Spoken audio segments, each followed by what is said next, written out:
So for our topic, we did substance abuse in films and how they tie into the moral philosophies that we had gone over in class. This will be by Michael Barnes and Michael Venit. So just currently the film's portrayal of substance abuse. So initially, cinema was instrumental in making viewers aware of the harmful effects of drugs. And in more modern times, though, drug use has been presented as far more complex, being either part of everyday life with no serious consequences or part of a dangerously alluring lifestyle. Um, so this is just showing how times have changed and all these movies that, showed people either dying from smoking weed or just a lot of dark ways of showing drugs has changed, and they're showing it more a part of everyday life and more of a normal aspect. So utilitarianism and substance abuse in film. So just a background on utilitarianism. The philosophy behind utilitarianism is that pleasure and happiness are the only things we humans desire above everything else. By looking at the actions we take in our daily lives, if we claim that an action will produce a lot of pleasure, it is morally acceptable. The concept of utilitarianism is tested in films when they show substance abuse and the consumption of drugs and how it provides pleasure to the person. But does this really mean that the substance abuse is morally acceptable? So an example of substance abuse in film. Many films have shown substance abuse, whether it be a wacky tale or a dark story that leads to road recovery. Either way, substance abuse is prominent in film, especially modern times, and can be interpreted in many different ways. The example that I'm going to show here is Pineapple Express, which follows Seth Rogen and James Franco as they try to escape from a drug dealer who saw them witness a murder.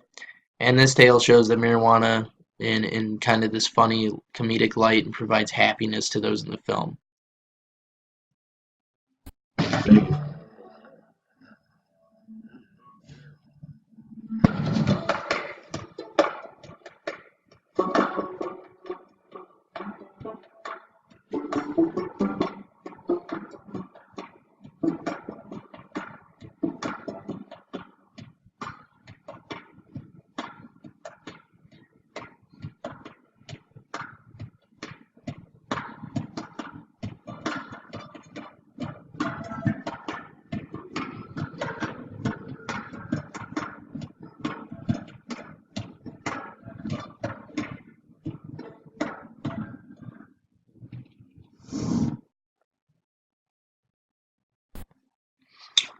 So John Stuart Mill's viewpoint on it. So actions are right in proportion as they tend to promote happiness. Wrong as they tend to produce the reverse of happiness. By happiness is intended pleasure and the absence of pain. By unhappiness, pain and the privation of pleasure. So from this excerpt, it kind of goes along, with utilitarianism, and he follows that.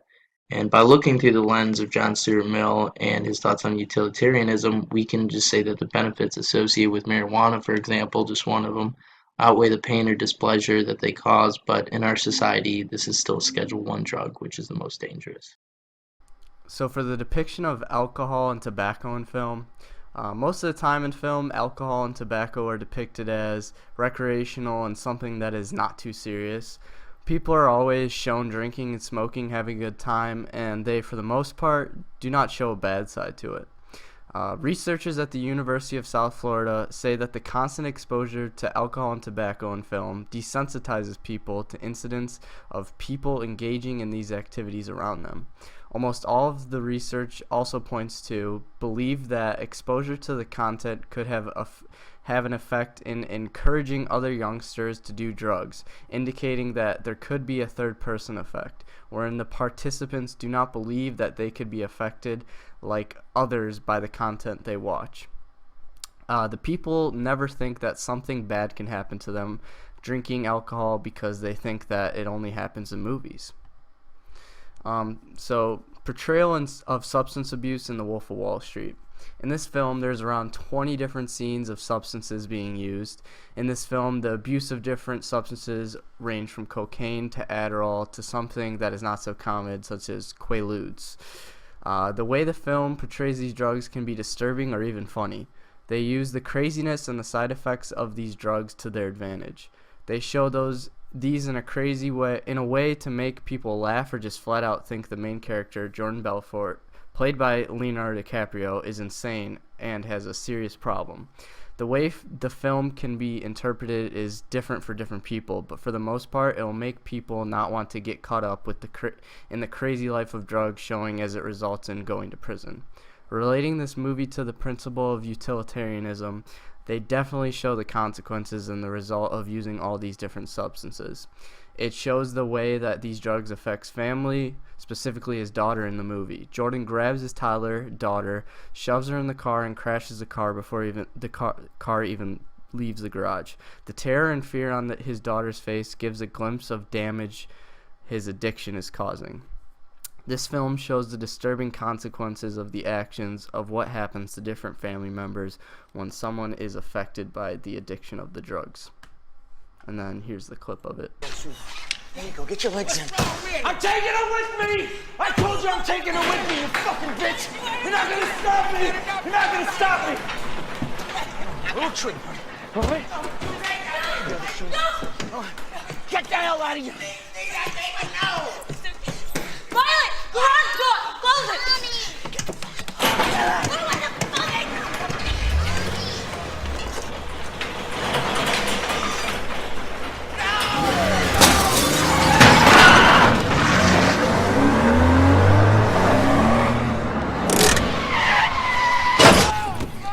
Oh, my hell, God, brother, get the baby! Get the baby! Get the baby! Oh, Honey, it's okay. oh, Mr. Jordan, I lost his mind! It's alright. Oh, you all right? You all right? What's the matter with you? You all right? You all right?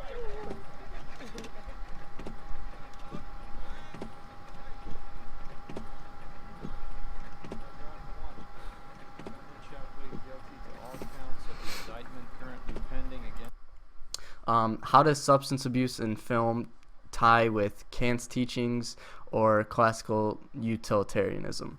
Kant's teachings, substance abuse in films usually portray the side effects of the use of drugs, showing that the people who use drugs mostly never make the world a better place to live in. Through Kant's teachings, this makes the substance abuse in these different films morally wrong. Utilitarianism. In films, specifically The Wolf of Wall Street, the consequences that the substances have on the family members and the consequences that the substance have on the business make the use of drugs morally wrong. But in Pineapple Express, they show it in a positive light and make jokes of it, not showing the consequences of the use of marijuana. Conclusion. In conclusion, films are a way to somewhat control and shape public opinion. At the beginning of cinema, around the 1930s, it was more important to highlight the negative consequences of drugs and alcohol. Drugs more recently have been shown substantially more in modern cinema than in any other era. Because of that, these films begin to show more of the recreational and fun side of drugs, along with showing the more serious issues that come with it. With all the exposure in film currently, it gives more viewpoints of substance abuse, sometimes funny, sometimes disturbing. Overall, it is important to depict the consequences of substance abuse for films to not make it portrayed as laughable as it is in different movies.